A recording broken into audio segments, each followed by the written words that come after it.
let's get into this epic quarterback battle between Lamar Jackson and Josh Allen. So, the end result of this game was the Buffalo Bills beating the Ravens by 27-25.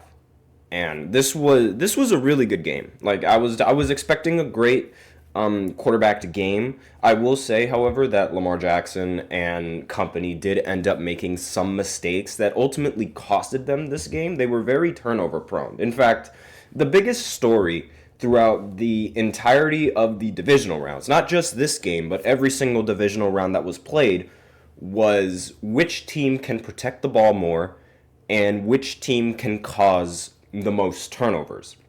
And that, surprisingly, ultimately ended up being the deciding factor in who won in each of these games. Because in every single game, the Texans, I'll just bring up the teams. The Texans, the Lions, the Rams, and Baltimore. Every single one of those teams that lost over the weekend, they had more total yards of offense than the opposing team.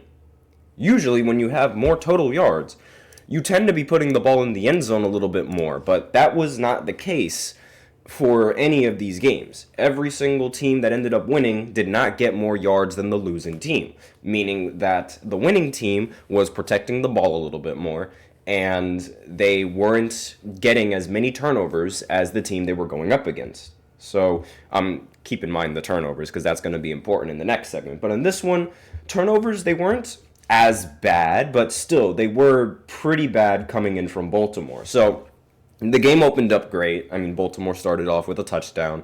Then the Bills answered that with a touchdown of their own because, of course, Josh Allen, and he's Josh Allen. There's really nothing that needs to be said about that. But then Baltimore threw its first interception, or Lamar Jackson, I should say, threw his first interception.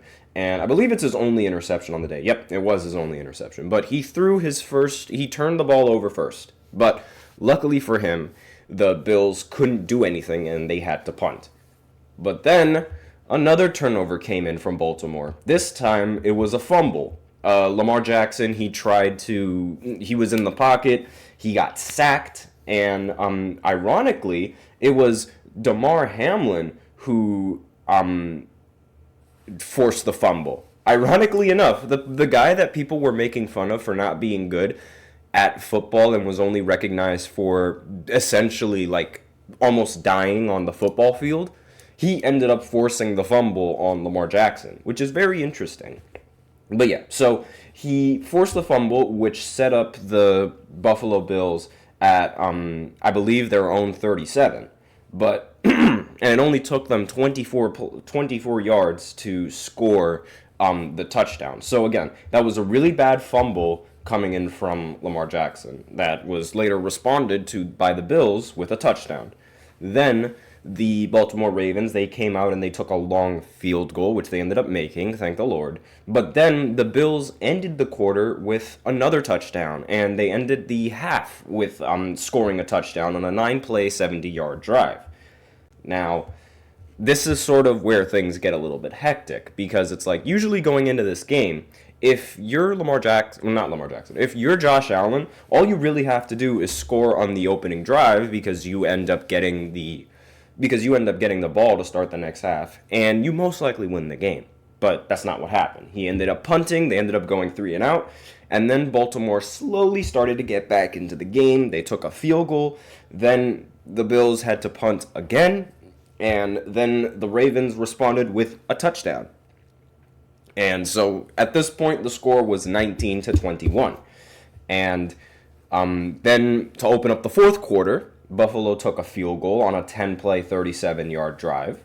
That was set up by good field position. And then came the second fumble of the night from Lamar Jackson. Or actually, no, pardon me. It was not Lamar Jackson who fumbled it. I know exactly who it was. It was this guy right here. Mark Andrews, one of the top tight ends in the entire NFL. Wasn't playing like that this year though. Can't even lie. He ended up receiving the ball. He caught it in around midfield-ish. So at this point in time, there was I want to say about maybe 6 minutes left in the game. So he caught the ball, right, in perfect position midfield. And then he fumbles it. This gives them the ball. This gives Buffalo the ball right back. And luckily for them, luckily for the Ravens, they were able to get a stop, and the Bills elected to take a field goal. Now, this is an 8-point game, meaning that you need a touchdown and you need to convert on that 2-point conversion in order to win, right? And that's exactly what Lamar Jackson does.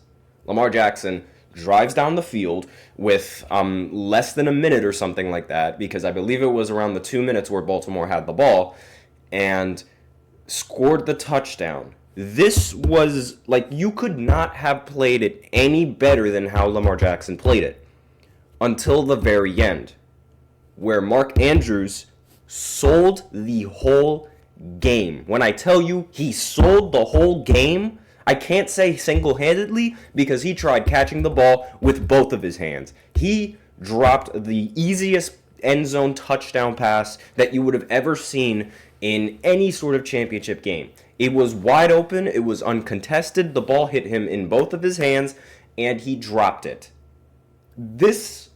I'm mad because this robbed me of a fantastic overtime finish. Now we're not going to be able to see we weren't going to be able to see those playoff overtime rules and what's it called? I don't know, Lamar Jackson and Josh Allen going at it in overtime. Like, it literally could have been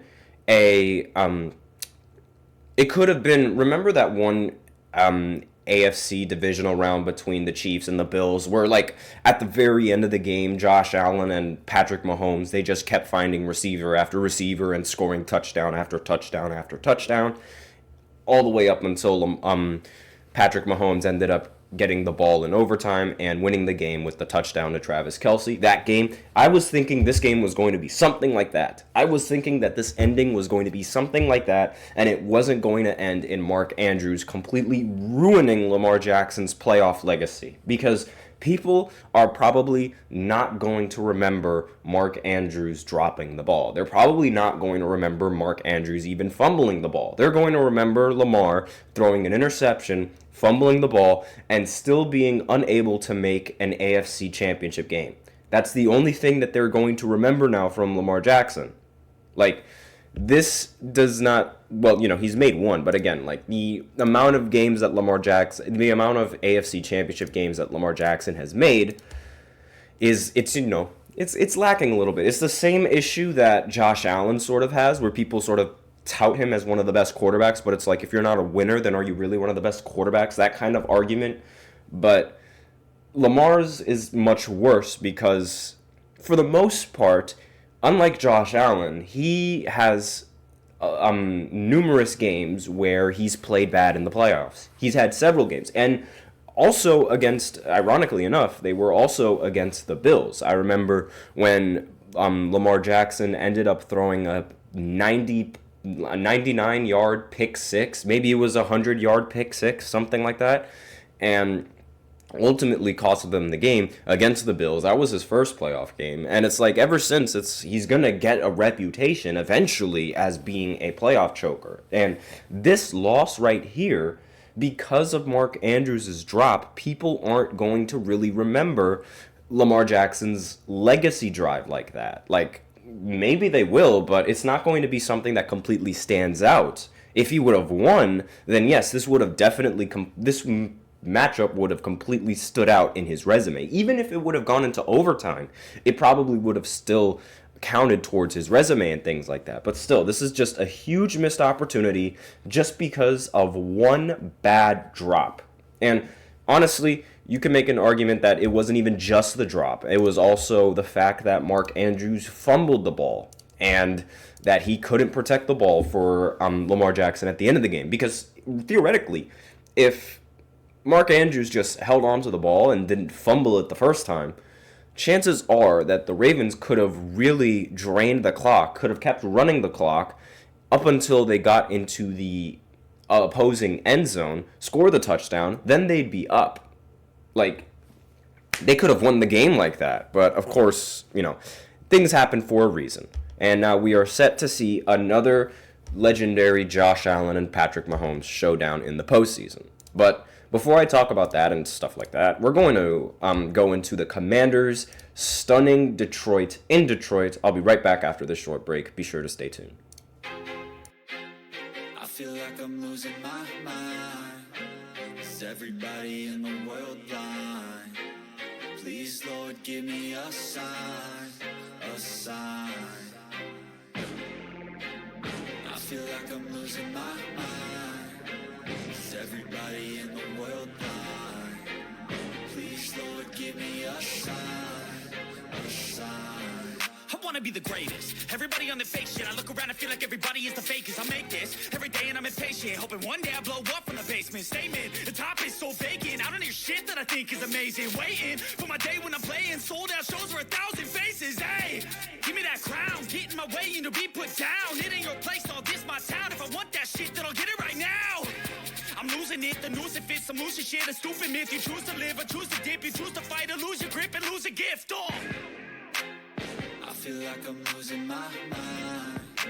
Is everybody in the world blind? Please, Lord, give me a sign, a sign. I feel like I'm losing my mind.